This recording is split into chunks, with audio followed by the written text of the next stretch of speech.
What's up, y'all? Make sure I can hear me.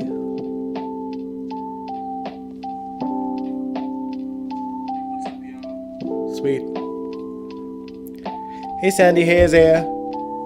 Happy Super Bowl Sunday, y'all.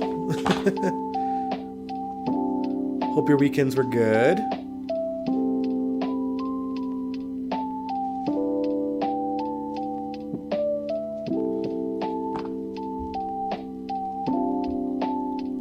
My weekend has been pretty good. We got some rain earlier, so that means icy walks for me tomorrow. Woohoo! But it is what it is. Did y'all watch the Super Bowl?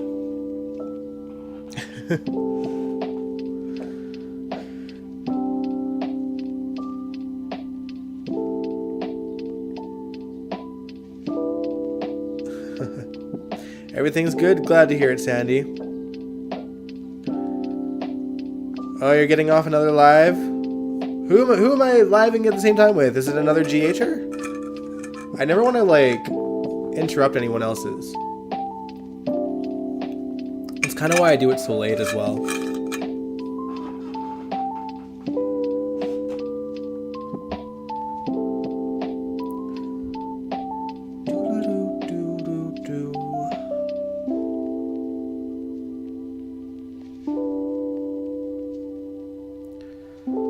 Oh, man.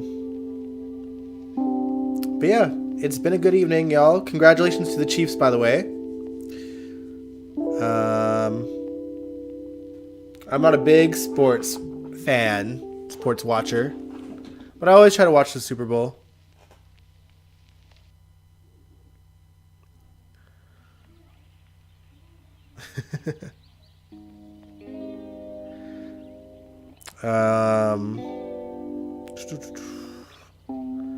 So I'm waiting for y'all to come in because I don't want to start yet. The GH lives are on Sunday mornings.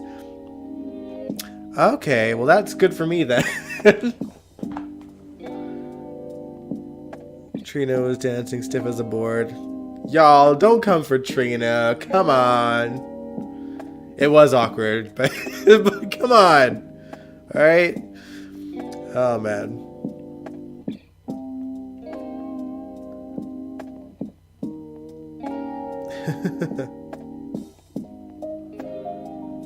Yeah, I don't know if y'all had a team that you were rooting for. Again, I'm not huge on sports, so I was just kind of enjoying. But let's be real, the most talked about moment of the Super Bowl was Rihanna showing up pregnant. Angel, I knew you'd be about them Chiefs. How you feeling? How you feeling, Angel? It's gotta be lit over there. Oh, man.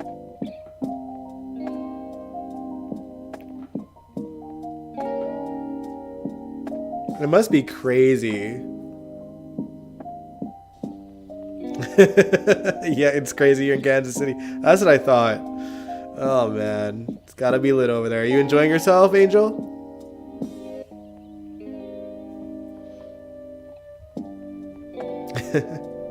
I don't know how big you are on sports, but I know obviously you were talking about if they win, how crazy it would be.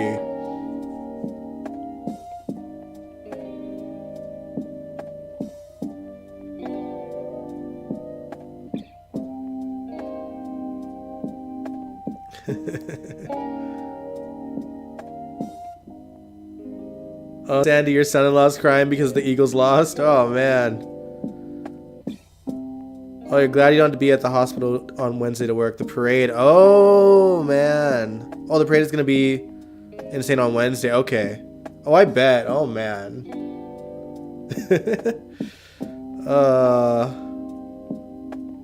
Well, I'm happy for y'all over there. I had no, I had no win in this fight.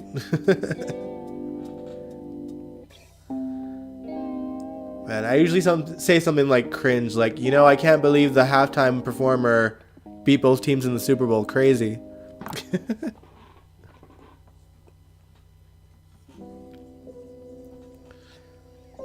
But yeah, Rihanna revealed that she was pregnant. Congrats to her. I love Rihanna's music. I've never been a big fan of her performing. Not gonna lie. So I wasn't. She did what I expected, but like also the fact that she did that while she was pregnant, like I gotta give props where it's where it's deserved. I don't think that album that she's been making is ever gonna come though. Let's face it. She growing that family, y'all. Growing that family.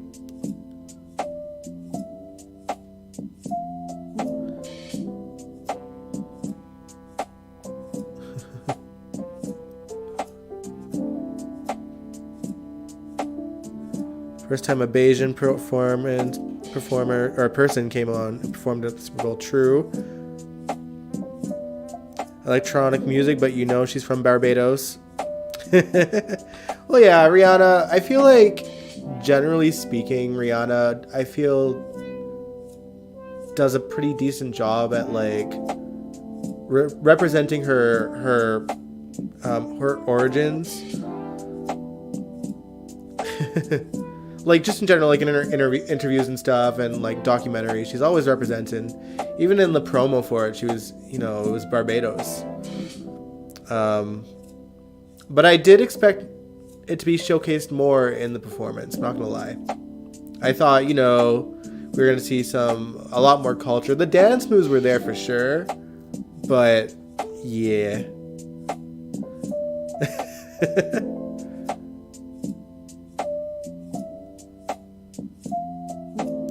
Oh man. Isaiah, you said always loved Rihanna, though she does tend to be a lazy performer. Yeah, that's what I've always seen about her. I love her music. I'm always on the dance floor for her music. When I'm I don't go to nightclubs that much often these days, obviously. I'm more of a dive bar guy. But when I hit the dance floor and Rihanna's playing, I'm on there, Where's some other guy that's not really famous added to my favorite people in the...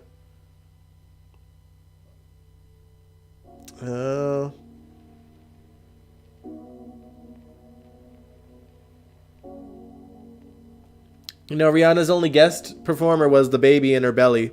So it's so fun. When I watched the performance initially, me and my mom, because we were watching it together, we couldn't tell. And I think it was just the quality of like the TV. Sometimes if it's a bit high def, it goes weird and fizzy a little bit in certain parts. But when I rewatched it on YouTube, like she quite clearly reveals the pregnant belly. So I was like, oh, okay. But I feel like they could have done more to kind of make it more obvious. Because even like reading through like Tumblr and stuff, everyone's like, is she pregnant? Like no one was sure. But she did, or her reps did confirm that she is.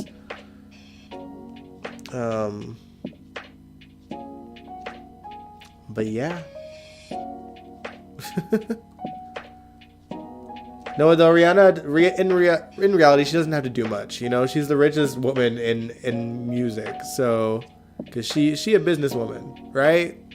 She knows what she's doing.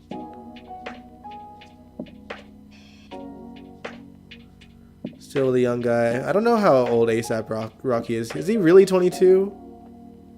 Rihanna's like 2 years older than me, so I don't know. I couldn't date anyone younger than me. But hey, if I don't know much about A$AP Rocky, but hey, if he steps up as a father, cool. But even if he doesn't, Rihanna's got it. You know what I mean? Rihanna's got family. She can take care of her kids herself, Oh, I wish I was this tatted, Sandy. All right, but we've talked the Super Bowl enough. Let's talk about why we're here. We're here for General Hospital. So, without further ado, welcome to General Hospital Envy, my GA chapter show. Let's jump into it. Who was born in 1999? Is that? What? Is that a mesh top? No, it's not. It's just a normal t-shirt. I I think my mom actually got this for me when she went to Mexico. It says Mexico at the bottom of it.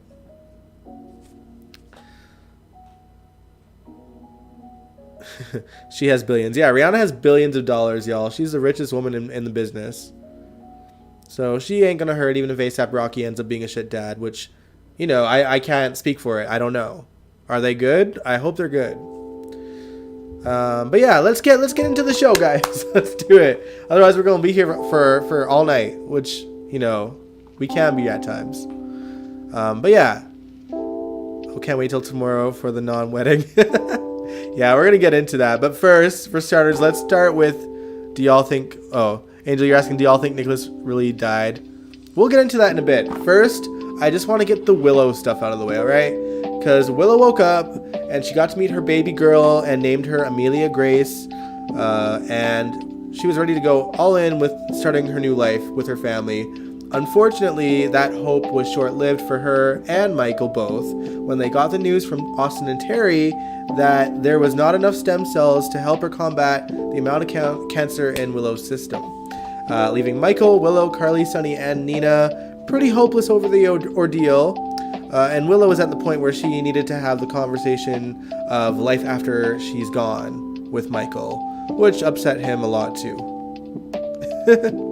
Angel, you said I feel nothing for Willow like at all. I know, that's why I'm trying to get it out of the way first, y'all, okay? I don't feel much for her either.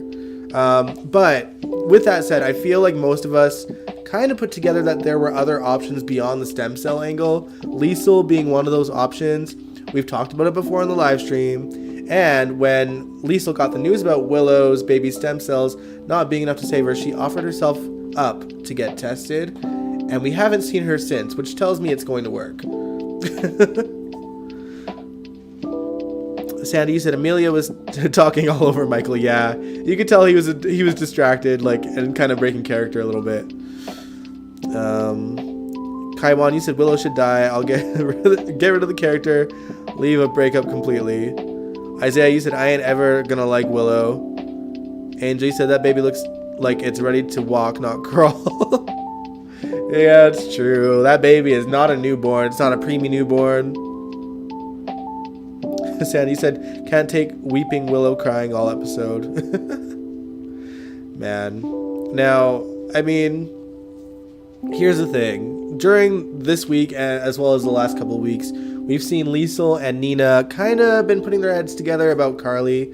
Nina brought up to Liesl that she knows Drew and Carly seem to be hiding a relationship, but she wants to figure out why, because obviously that part is not known to her or Liesl, and we know how fiercely protective Liesl is over the people she cares about. So with that said, like, is it wrong of me that I want Liesl to not only be the one to save Willow, but to somehow use that as a weapon against Carly? Because, like, I'm not rooting for Nina, but I'm sick of Carly always coming on top.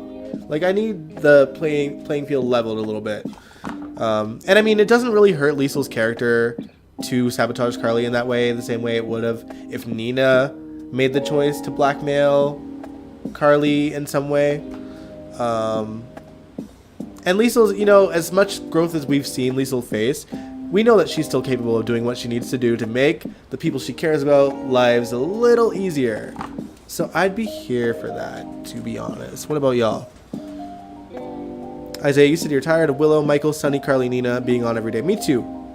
Everyone thinks the Cassadine stuff is much more interesting. I agree, 100%. Kaiwan, you said Michael should be with somebody that's a mixture of Now and a Brooklyn character? Do you mean Nell and Brooklyn? Yeah, Michael does need someone a bit feistier. I will agree to that. Sandy, you said Liesl and Nina are a dangerous duo. Yeah, that's scary. When Terry said 2 weeks, I feel like I was, oh my god, they are going to kill Willow off. Travois, you said, I miss the feisty, independent, and ruthless Spencer. Trina has turned him into a cream puff. I don't know. Spencer clearly has the makings of being ruthless, but, like, he isn't really going to get a chance to show that side since Nicholas is, gone.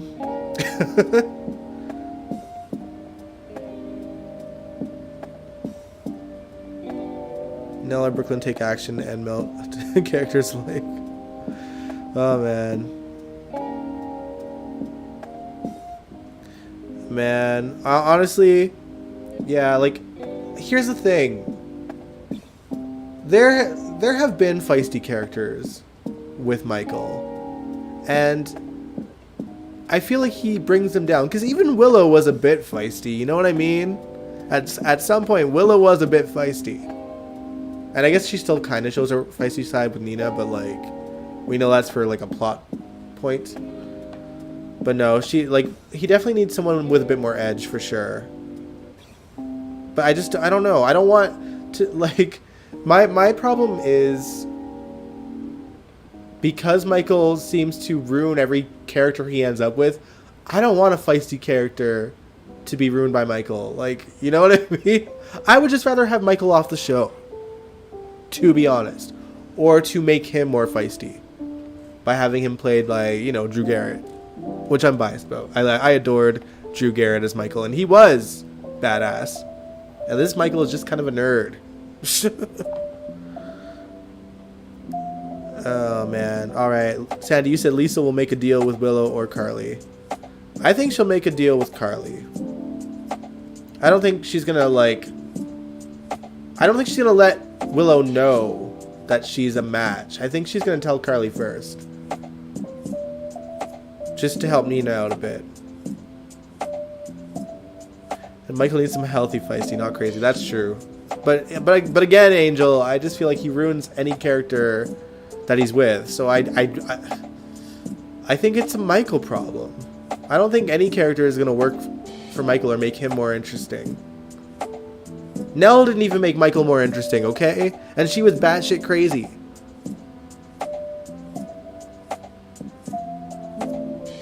Willow needs to marry Michael ASAP. If something happens to her, Nina will be next of kin to make all decisions on her medical care. But you know what? Michael would deserve that. But I think that she does want, like, she did kind of make that plan to marry him, though. So we'll see what happens. She aged soft and Trina in order to match Spencer's weak personality. I don't think Spencer has a weak personality, though. I think, you know, he can be ruthless when he wants to be, but he wants to also grow as a human being. And both can happen in the same sort of realm, as long as he's putting that sort of aggressiveness towards the right people. Like, I wouldn't mind seeing Spencer be the one to take Victor down alongside, you know, the rest of the gang.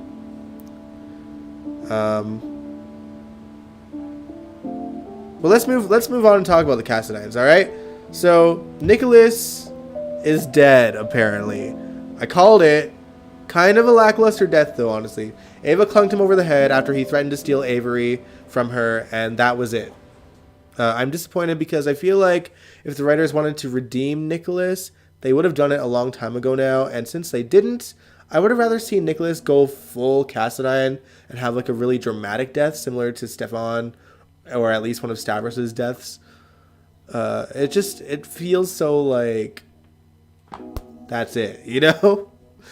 Instead, we're treated to an awkward situation for Ava because Austin shows up seemingly to warn her that his cousin Mason is coming after her, and he ends up witnessing Ava hiding Nicholas's dead body in the stables where the Chupacabra used to roam. Instead, you know, Austin, instead of, like, being, you know, terrified and wanting to go to the police, Austin was all too eager to be all ride or die for Ava. And to me, it seems like a bit of a forced and quick couple is on the horizon. And it's not that Roger and Maura don't have chemistry. I think that they do. We've seen it throughout the multiple characters that Roger Howarth has played over the years. But it, like, they're spending so much time together all of a sudden. So it seems forced. I'm not enjoying it. I will say that it is making him more interesting than he's been, though. So maybe that's a plus.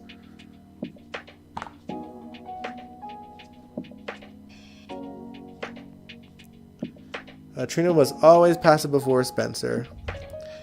Building up Spencer and Jocelyn more because look how he gets jealous about Dex. I don't see that, though. And Jocelyn will never be interested in Spencer. Isaiah, you said Michael peaked when he was avenging AJ and getting back at Sunny. Aside from that, the Michael character never did anything good for the show. It's true. I mean, I liked him under Drew Garrett because he was a mess. And Michael should be a mess with parents like AJ and Carly. And now he's just like this stuck-up, snobby, blue-collared Quartermain. Like, I'm not here for it. Not here for Michael. Sandy, you said Spencer's growing up. Nicholas is coming back and join Ryan in his quest to torment Ava. Oh, man.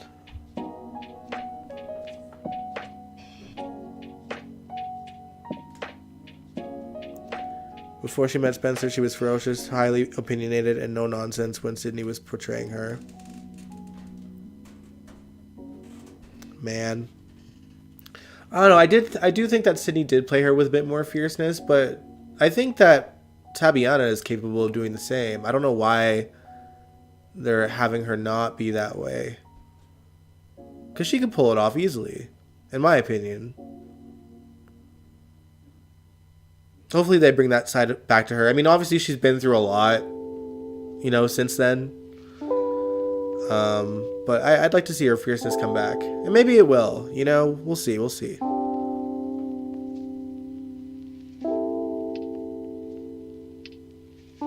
We're leaving politics out of this one, Kaiwan. You gotta stop that, man. Alright. Moving on, though. Where was I? Okay, yes. So, yeah, Austin's become more interesting around Ava. And it feels like we're going to get to the root of Austin's family and what he's seen and done over the years for them. So that part I'm intrigued about. I just wish that they kind of had Ava and Austin kind of become friends more organically. It's just too quick. All right. But there's multiple factors going on here too, though, because Laura was the last person to see Nicholas before he went to Ava's, and she assumed he went there. So Laura shows up looking for him the next day, or wondering if she's heard from him. Ava covered for herself by saying she feels like Nicholas is leaving town, and rolls with that story for pretty much everyone else too.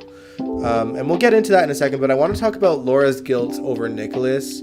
This poor woman deserves so much better than what Nicholas has become, and she's showing regrets about leaving that island and not raising Nicholas herself.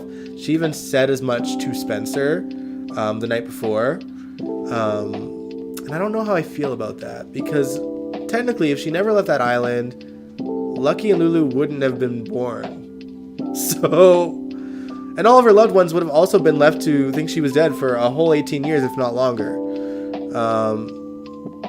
But yeah, do you guys think Laura's guilt is justified, or does she need to accept that nothing she did back then would have saved the man he became in the present day? Because realistically, once he became an adult, he spent far more time rebelling against the Cassadines than he ever did embracing his dark side. That only kind of happened in the last 10 years. And I know that people kind of like to blame his downward spiral towards losing Emily, but Nicholas was still a pretty decent human being aside from like the Niz affair, you know?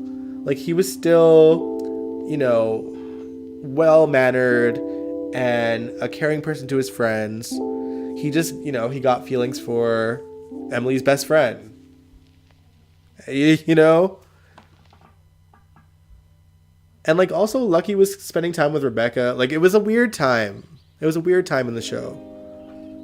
But, like, it wasn't until, like, 2014, like, post-Ron Carlivati, or post-Frank Valentini, I should say, where he was starting to rig elections and hiding people's identities and stuff. So, I don't know. Hey, Jacarius. Oh, hold on, I need to catch up to some of these posts. When Sydney was portraying her, Joss overshadowed Trina. Trina ain't in your face by far. Man, well, Joss only overshadowed Trina because the writers favored Joss more, but I think Sydney did a good enough job that people wanted to see more of Trina, you know what I mean? Travois, he said, Spencer is the way he is because of Nicholas and Courtney being his blood parents, which is really sad. Trina is the way she is because of Curtis and Portia being her blood parents because they're smart. Curtis ain't that smart, though. Oh, man. Trina and Spencer will get even closer after she finds out who her father is and that Nicholas is dead. Yeah, that's true. And I've been good, Jakarius. Thanks for asking. Sorry, I'm also reading. That Nicholas did act like he was raised by the Cassadines. I don't know. Tyler. When I think about Tyler Christopher's Nicholas, even when he was first on, he always seemed to have a bit of I don't know, a bit of a problem with his family. You know what I mean? Like, despite like not really, I don't know, being raised by Laura, there were some kind of hints that he wasn't fond of the family that he was with. He did still act like them very much when he was a teenager, especially before, you know, all the stories that they shared about Laura, and, you know, he felt abandoned by her and things like that, but they worked past that pretty easily, you know?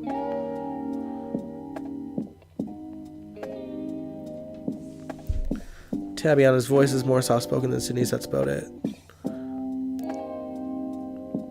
Just saying Trina's too much for Spencer. Hal, you said if you want to give Michael a perfect match, add a long-lost brother who then has an affair with Willow. I've thought about this for a while. You gonna write a fan fiction, Hal? Oh, and thank you, Jakarius. Yeah, everyone was commenting on the shirt, too. It's actually a really old shirt. My mom got this when she and my grandmother went to Puerto Vallarta.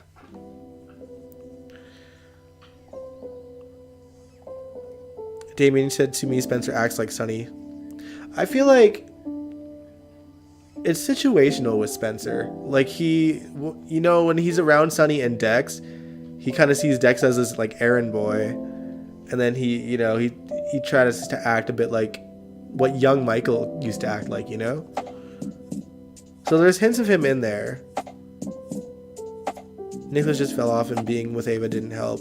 The writers favored Joss, but the fans can't get enough of Trina. Exactly. Hey, Damien. Oh, you're asking if I think Tyler Christopher is coming back? I don't think the character of Nicholas is coming back anytime soon. I would personally love Tyler to come back, though. That is my hope. I hope that... Because here's the thing, and we're going to talk about this in a bit, too. As we talk more about the plot with Nicholas and Ava and everything else that happened this week. I think it'll be a while before the character comes back. And if the character does come back, I don't think it'll be Marcus. I don't think it'll be Adam Huss either, though. And I think Tyler's the best candidate. Of course, I'd love to see him back.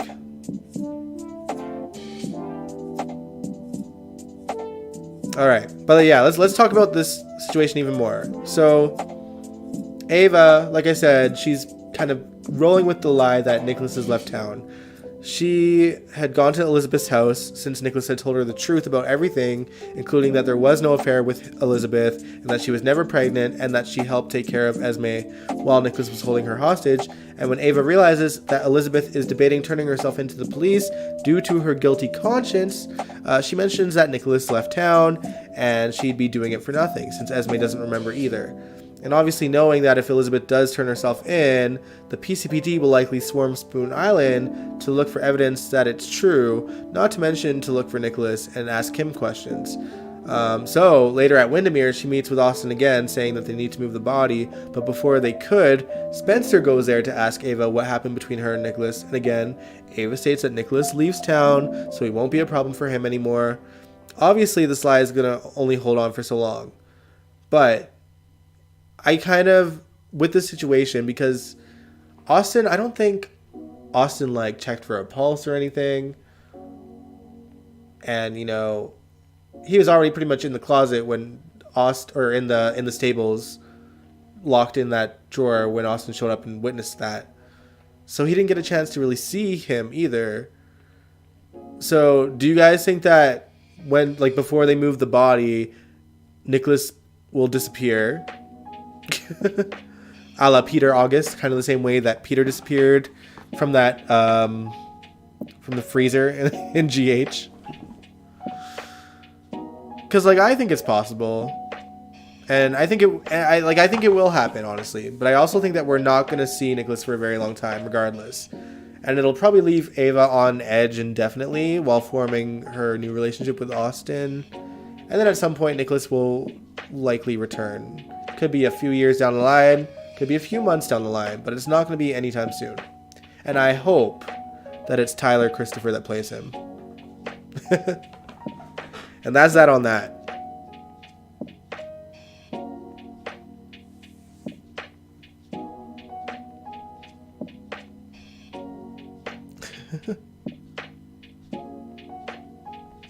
Could they bring back the second actor who played Nicholas? I forget his name. I know who you're talking about. He could. I find that the second actor that played Nicholas and Marcus Coloma kind of look alike. But I don't know if he's acting anymore. But regardless, I would rather see Tyler in the role. Because I didn't really watch his portrayal of Nicholas. Apart from in clips on YouTube with Gia.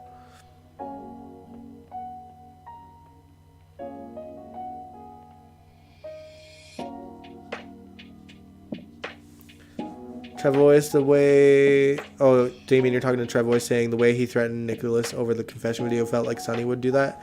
That actually reminded me more of, like, Stavros, to be honest.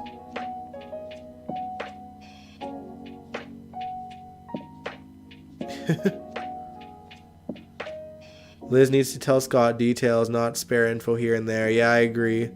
Liz needs a defense if and when Esme remembers. Yeah, she needs to tell him the whole truth. Whether she decides to turn herself in or not, like, she needs to talk things through with Scott.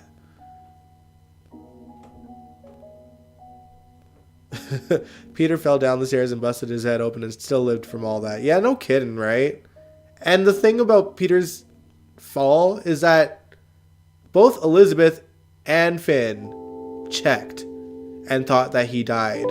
That's what made it so much more ridiculous. And they're a doctor and a nurse. You know what I mean? Like, that's what made it so frustrating when he came back alive again. It just made Liz and Finn look like idiots. But at least with Ava, something like that would make sense because she don't know. She's not an expert. The child Peter was hard to unalive. I'm sure Nick isn't really that dead. Well, that's what I'm saying. Like, I don't think Nick is dead. I just think, and welcome, Jake. I don't think that Nick is dead. But for the time being, he's dead. You know what I mean? We're not going to see him come back for a while. It's an open-ended death. We've seen plenty of those on soaps, and it's a big open space, you know.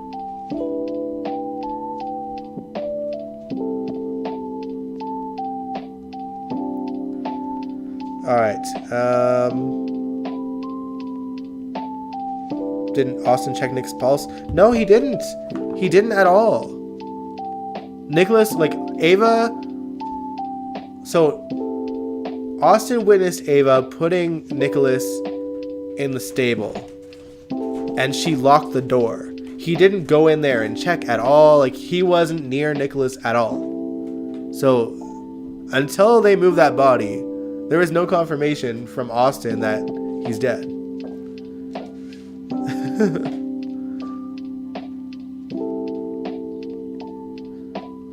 Angel, you said always tell the truth to your lawyer, doctor, and hairdresser. That's the rules I live by. Oh man, I barely talk to my hairdressers, to be honest. I'm a quiet guy when I'm at the salon or the barbershop.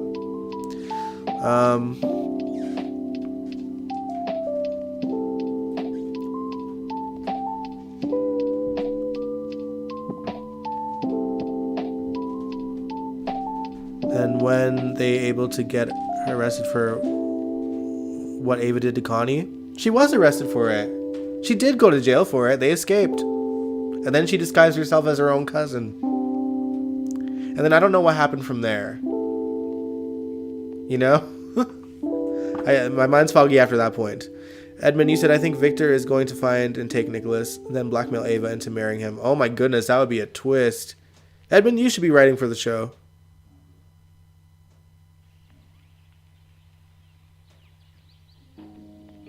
All right, but let's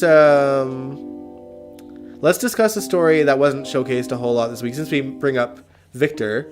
But it still merits being discussed. The OG Glory Days gang, aka Robert, Anna, Felicia, and Laura, alongside Valentine, are still trying to bring Victor down discreetly in the shadows. Felicia pulls from a previous experience where she guilts a villain, aka Ryan Chamberlain, into confessing to a crime by haunting him. It worked for Ryan Chamberlain, but Valentine points out that it's not going to work on Victor, which is why he wasn't the actual target. Jakey said, not Denise Damuccio. Oh my god, that was such a ridiculous story. So ridiculous. But yeah, anyway, Laura tells her deputy mayor, Eileen, that Valentine and Anna had been killed in the catacombs of Paris, which very clearly doesn't sit right with Eileen at all, which Laura is very satisfied about. Apparently, she was only all in with Victor, Eileen I mean, Victor's big plan for the world as long as nobody dies. And, you know, when she mentioned that, I had to wonder about Luke, because does that mean Luke is not dead? Are we going to see Luke? Is Tony Gurry going to reprise his role? What do y'all think? I would love that, but I'm just not convinced. But I digress. In the meantime, she goes to Victor saying that she's out, but he tells her that she doesn't have a say and it's best not to piss him off. And anyway, Anna had recorded a message that was going to be played in her car, in Eileen's car, saying that she was next, which scared the shit out of Eileen, by the way. You love to see it. Hal, he said, speaking of Finn, I wanted him to give Nicholas a beating. Nicholas has been a problem for him since he got rid of Hayden. Yeah, it's true. We might see it one day.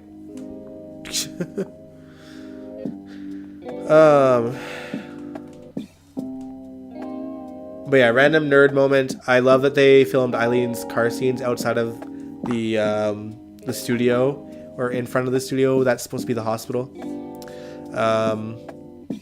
I love those little moments outside of the studio simply because it makes the world of Port Charles seem a bit bigger in the era where the actual sets are getting way smaller. Even if us diehards know that they just shot out in front of the studio, you know? It looks like it could be a hospital, okay? Angel, you said I would clutch my invisible pearls if Tony appeared on my TV screen. Yeah, I'd be shocked, honestly. But yeah, I actually hope we see more of this storyline play out next week.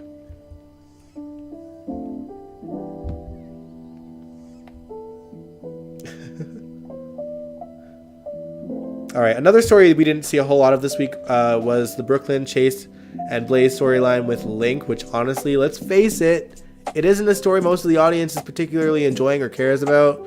But just so we're leaving nothing important out, Brooklyn actually signed the contract that Link gave her, where she basically gets the rights to her songs back in exchange for her silence about his constant degrading of women.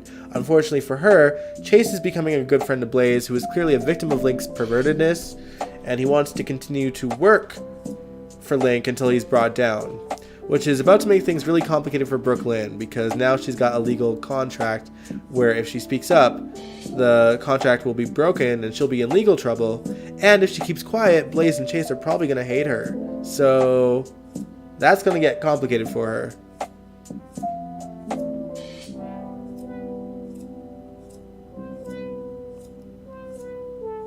The Hunting, what are the Days of the Life story that they got?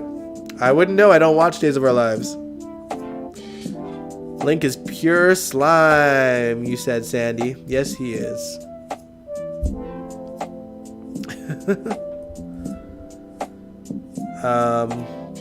Another story point that's little, but we can address anyway. Alexis wants to hire Gregory to work for her full time, even though he feels like he does. He's there, like, not getting paid, I guess. And he's reluctant about it for some reason. But that's all there is to that story. It seems so pointless to me.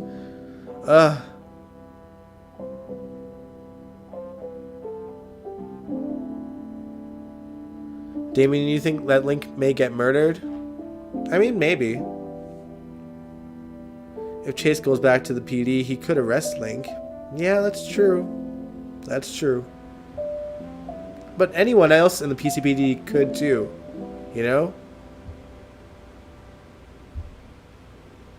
Lazy mofos. Also, we haven't seen Sam and Dante in London yet, so I don't know when that's happening.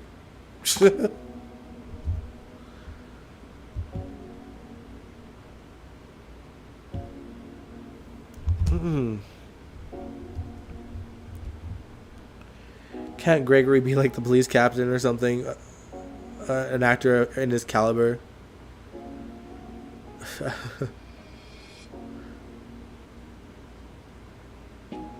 Damien, you think either Blaze or Brooklyn will murder her? Or murder Link?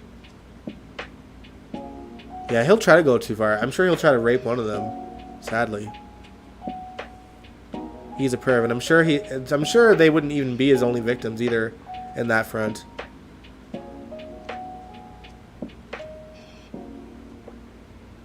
Three episodes devoted to Sam and Dante. I doubt they're going to be completely devoted to them, but we might see them. Finally, let's talk about the upcoming nuptials for Portia and Curtis. Who do you think is going to tell Curtis? Let's get into that, Katani. Let's get into it, okay? So, Stella's guilty conscience kicked in and she decided to fake an illness to get out of officiating the wedding, which happened off-screen, and she asked Laura off-screen to fill in her place. Of course, Portia eventually gets a hunch as to why, knowing that Stella and Jordan had a conversation together at some point. But there ain't nothing she can really do about it now beyond either choosing to stay quiet or letting the cat out of the bag. Jacarius, you can't wait for the truth to come out. Same here. But yeah, they have the rehearsal dinner at the Savoy. And in a shocking turn of events, we get introduced to members of Portia's family. One that she's never even mentioned before. But we get to meet her father, Sterling Robinson, who is also a doctor, and her brother Zeke, who is apparently the black sheep of the family, supposedly. And I'm here for it, honestly. The more representation for colored people in America, the better. And honestly, calling Zeke the black sheep already adds a little potential spice to the Robinson family anyway. Where they roll with it, who knows? I mean, they might not even roll with it at all, but I hope it does. I hope the show does. GH will be posting the new 60th anniversary picture on Tuesday. I did see that. Angel, you said the marriage ain't happening. Zeke was on GH before? Really? Do I not remember this? Was it the same actor? Jordan is about to bust. She still loves Curtis, although he treats her like dirt. Yeah, it's wild. Curtis really does treat Jordan like garbage.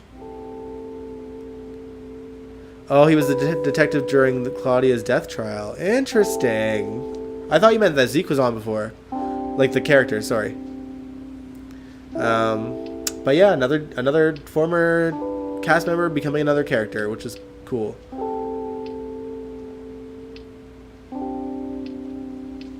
We were kind of discussing earlier this week on Wednesday's live that someone mentioned that the actor that plays Zeke has played a gay character before. And well, Brad could use someone to pick up the pieces of losing his best friend, because it certainly ain't going to be Lucas at this point. And Brad's a bit of a black sheep himself, so it could be fun. Of course, just because an actor has played gay before doesn't mean that, you know, he will play a gay one again. And it's always unfortunate when an actor gets typecast too. I also don't know if that actor is gay in real life. We know Brad isn't. Perhaps they should cast someone that is. And I actually found out this week, and I didn't know this, but ironically, Adam Huss, who played the temporary Nicholas, is gay in real life. So I wouldn't be against bringing him on as a new character for Brad, since his old temporary character is dead for now. And honestly, I don't see them bringing Adam Huss back as Nicholas. Not that he didn't do a good job. I just don't think that's in the I don't know the pike of potentialness.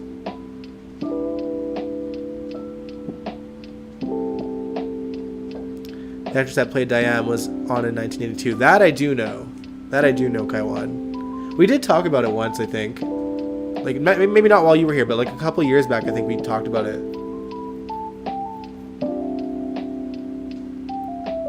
I'm really hoping to see Brad and Zeke get together.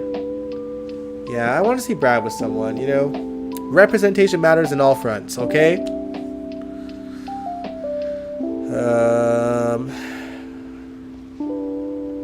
Where was I in my notes? Sorry, guys. Oh, okay, yeah, back to the rehearsal dinner. So, something else happens at the dress rehearsal, which is Marshall mentioning Epiphany, and how she is out of town looking into different med schools because she apparently passed her MCATs. We have now reached the point on the show where the show has caught up with the actress passing. And obviously they need a reason for her not to be at this wedding, given how close she's gotten to the Ashfords and the Robinsons recently. I just want to clarify, though, for those that may not know or have forgotten or are worried, that General Hospital will, in fact, be paying tribute to Sonia Eddy and the character of Epiphany in March. They aren't just pushing her off to med school and never mentioning her again, okay? Like, they just needed a reason to explain why she's not at this wedding. Okay? Because I've seen people on the boards be like, is that it? But no, it's not it. I suppose realistically they could pay tribute to Sonia Eddy without killing off the character of Epiphany. But personally, I think it would be far more impactful for the audience that's watching and for the characters on the show to discover Epiphany is past as well. Because of how well Sonia was loved among the cast and crew. And how loved Epiphany was among the people that work in the hospital, in Port, and as well as the people of Port Charles that have been lucky enough to have Epiphany in her corner. And I think we would get big and, you know, very authentic performances from the cast if they kill off the character, because it'll be real, you know. They all clearly loved Sonia Eddy, and they're going to pull exactly from exactly what happened for those scenes. So I think it'll be a beautiful episode if they have the character of Epiphany die and, you know, have the characters mourn her. And hey, Nathan, good to see ya. Sandy, you said, I hope they don't recast her. I don't see them recasting her. I think if they were to not kill Epiphany off, they would just not bring her back. I think at most that's what would happen. I don't think the show would dare recast Epiphany, whether they keep the character alive or not. Kaimon, you said she should have a picture on the wall. Yeah, I agree. Completely agree. She needs to be on that wall. And since, you know, that wall is essentially a shrine to the dead, character-wise, you know, and with some of the actors as well, obviously, that have passed in real life, Sonya needs to be up there. And, you know, the characters need to pass that wall from time to time and see her. Yeah, they are 100% not going to recast Epiphany. Angel, you said see Brad with someone and actually see the relationship regularly. We barely see Terry and her, man. I know. They need to put their money where their mouth is and start giving these characters some story. Although I do appreciate that. I feel like they're utilizing Terry more than they used to. But she could always be on even more. She could just be mentioned like they do Monica. Yeah, but I would rather them not, you know? Like, obviously I want a tribute to Sonia Eddy and Epiphany. But you know, like, it just makes sense to tribute her at this point. You know? and like, I know it's kind of, I don't know if it's bad to talk about the timing, but like, from a storyline point of view, the timing couldn't be more perfect to pay tribute to a nurse, because we're coming up on the 60th anniversary of a show called General Hospital. You know, like, it just makes sense to lead into that day with paying tribute to a character that is a nurse. It just makes sense. And it would also be a beautiful tribute to Sonia Eddy as well. They may do a Paul Walker and have her leave town. I don't want them. I know that they could. I just don't want them to.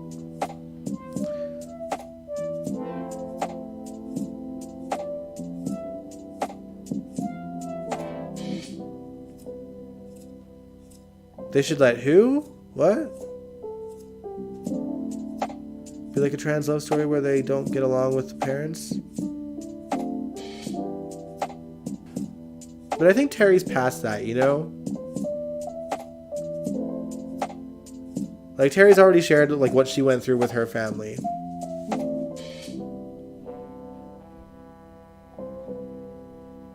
Alright, back to the dress rehearsal, though.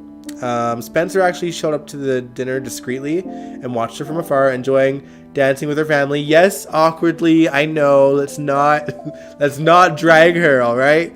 But he just made a quiet exit because he didn't want to cause a scene when the night should be about the bride and groom. So growth for Spencer. The next day, Friday, was the start of the wedding day, and I gotta say, the cast looked incredible in their tuxedos and dresses. Portia looked stunning in her wedding dress. Taggart and Curtis, they looked sexy in their tuxedos. And Trina, Terry, and Joss looked absolutely gorgeous in their dresses as well. We got a good scene of Taggart basically welcoming Curtis into the family, which Curtis did not expect. Which is, I don't know, I find it funny because they've never really not gotten along, you know? Like yeah, Taggart kind of got a little bit territorial over Trina once recently. But overall, there's not really been much of an issue between them, despite Portia's original affair either. And I think a lot of that has to do with Taggart kind of owning his role in why they grew apart. I think that Taggart dealt with it a long time ago, so he's not really mad at Curtis. I think he does genuinely want Portia to be happy. And he's always had a good relationship with Portia, so we'll see what happens when shit hits the fan.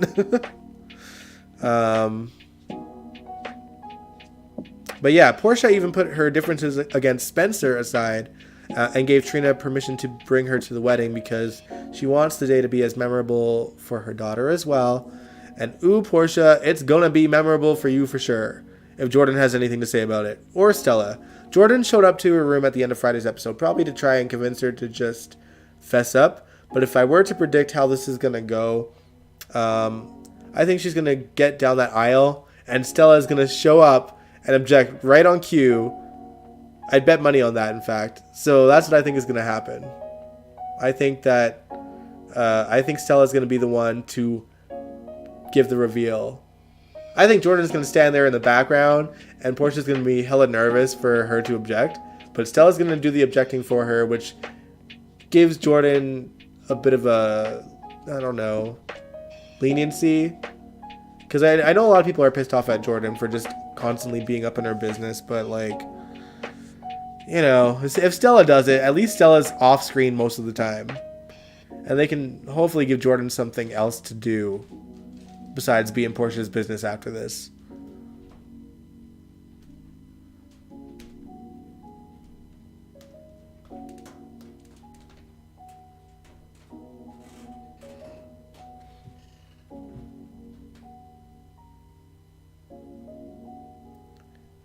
Sandy said the nurse's ball will be hard without Epiphany. Yeah, it will. It will. But I think, you know, it'll give a beautiful moment during the nurse's ball as well, because I think from what we've gathered of what GH discussed in reference to Sonia's tribute, it doesn't happen at the nurse's ball. It happens just before. So I think that we're going to get a tribute episode to her, but I think that also during the nurse's ball, we're going to get a little bit of a Epiphany tribute as well. Because it'd be weird if they didn't.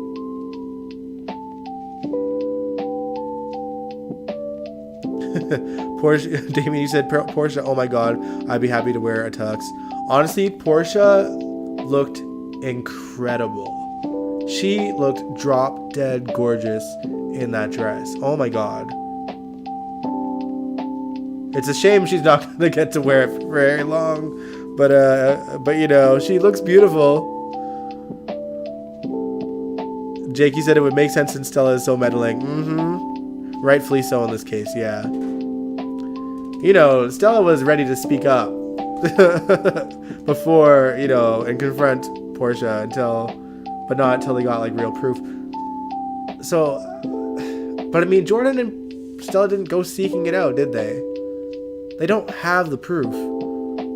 But for all we know, maybe Stella's been like secretly like going through Trina's stuff and getting DNA from her and going through Portia's stuff, because Portia has something of or it's not Portia. Stella has something of Portia's, does she not? Do you like the callback to the election episode? Yeah, the suffrage thing. I mean, sure. Like I think they brought it up because it's something. What was it? Was it something old? So Trina gives Portia, I guess, a necklace that looks like the necklace that the character that Portia's actress played in that suffrage episode wore. It was interesting to bring up. Kind of random, but like, I don't know. It was okay. Like, it was a way to bring something old for her. Or no, wait, or was it something borrowed in blue? It was blue for sure, right? But was it something old or borrowed? Portia might see Stella and Jordan giving her the evil eye, and she might tell the truth herself. Maybe, that's also a possibility. Never know. Either way, however it goes down, I think I'm going to enjoy it. And I think, like a few weeks back, when they shot the episode, Rael Andrews, who plays Taggart, said that he got props. He got props for whatever performance he gave in that episode from the cast and crew. And he was in a tuxedo at the time. So that kind of tells you that Taggart's going to be some pissed when he finds out. Although, do y'all remember how, like, at one point, it made, like, I don't know if they really implied it, but there was something that Taggart said that had made at least me, and I think a few of us, question whether Taggart already knew that Trina was not his daughter. If that was the case back then, judging by what Rael Andrews has said, I don't think it's the case now. But man, I think Taggart's gonna come for Portia based on his thoughts and what he said. But I don't think that Curtis is going to be any less vicious than Taggart. Man, they might tag team her. Oh my goodness. It's going to be a mess, y'all. It is going to be a mess. But yeah, that's GH in a nutshell, guys. What'd y'all think? Are y'all ready for this week? It's going to be a mess. It's going to be all about that wedding, you know. And I guess, you know, the Carly and Willow and Liesl stuff is going to be in there too. And if Kaiwan is right, maybe Sam and Dante. Sandy, you said you always thought he was suspicious. Something blue and old. Okay, thanks, Angel. I mean, maybe he was suspicious because obviously Curtis at one point confronted Portia about it in the first place, but she, you know, flat out told him that it's not the case. But, and that was years ago, by the way, when Trina showed up in town with Portia. But we never did hear about what Taggart thought, because he clearly knows when they had the affair too. But maybe she also assured him off screen back then, you know? Interesting.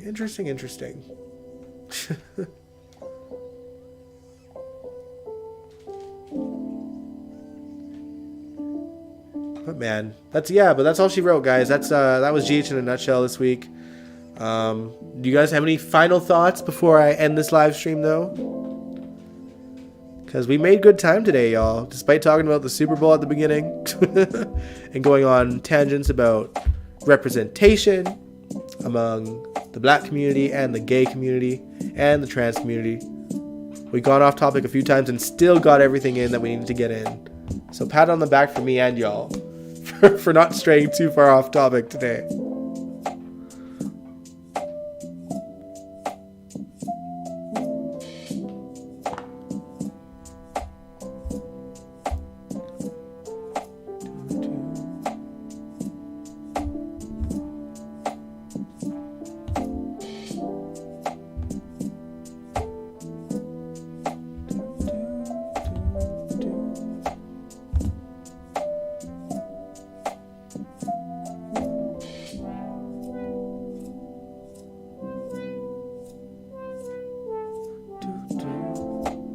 Sorry guys, I'm kind of fiddling with OBS right now.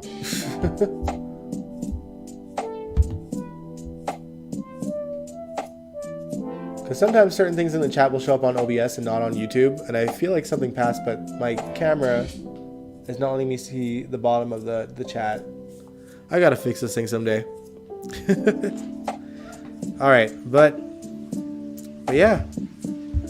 My overall thoughts, I enjoyed the week overall.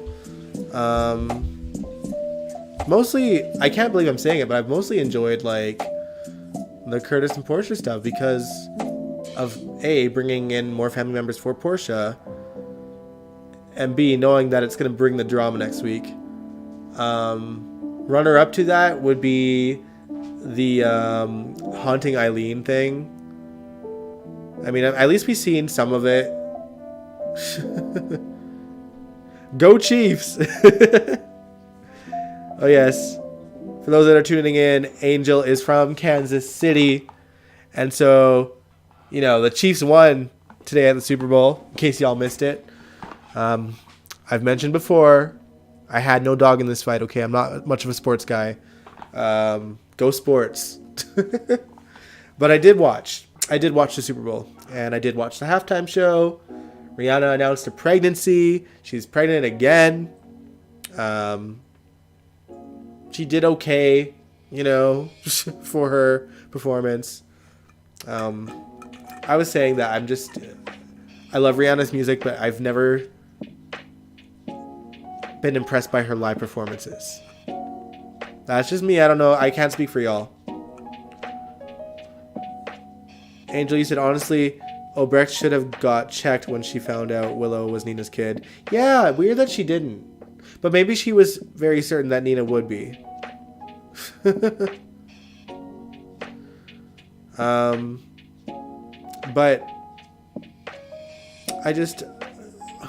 I don't know. I guess Obrecht probably felt like she didn't need to get tested, but the second that she found out that the STEM thing wasn't going to work, at least she volunteered herself at that point. But you're right, you would think that everybody would, since everybody was so willing. I mean, I guess technically before Obrecht had no reason to. Nina was so certain that she was going to be a match, and then when that wasn't found out, it didn't take very long for the possibility of the stem cells to come up. So I don't know, maybe that's why.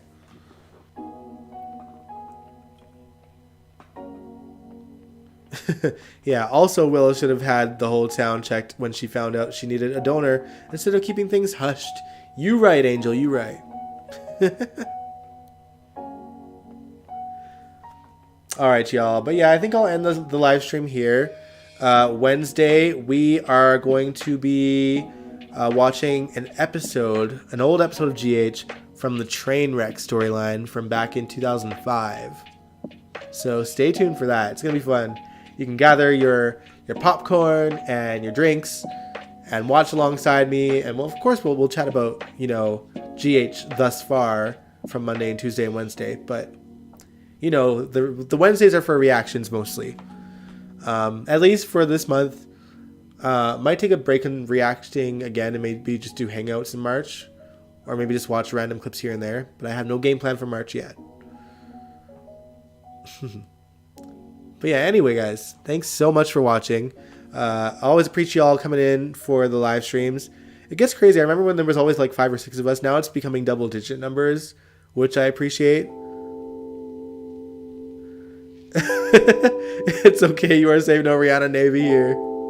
Listen, I love Rihanna's music. I just don't think that she's, you know, much of a performer. I think my cousin in Florida is a part of the Rihanna Navy, though. Because she said she ate that. And I was like, did she, though? Good night, all. Hit thumbs up. Thanks, Andy. Always representing. Yeah, I always hate doing the whole, like, promotion thing. But, yeah, if you enjoyed the live stream, please give it a big old thumbs up. I'd really appreciate it. Subscribe if you want to. I'd also very much appreciate that. And if you're in the chats but like not speaking, join us. We're all quite nice, you know. I feel like we're a good crew here. Things don't get heated really, because I feel like most of us have the same opinions, and even if we don't, in terms of like the show, I feel like it's very civilized conversations nonetheless, and we always agree to disagree, but appreciate each other's opinions. All right. But yeah, give the video a big old thumbs up. Subscribe if you want to. I'd really appreciate it. And I will catch you guys this Wednesday for an all-new GHMV Reacts to the train wreck of 05. All right. Peace out, guys. Happy Super Bowl Sunday, y'all. Mwah. Good night.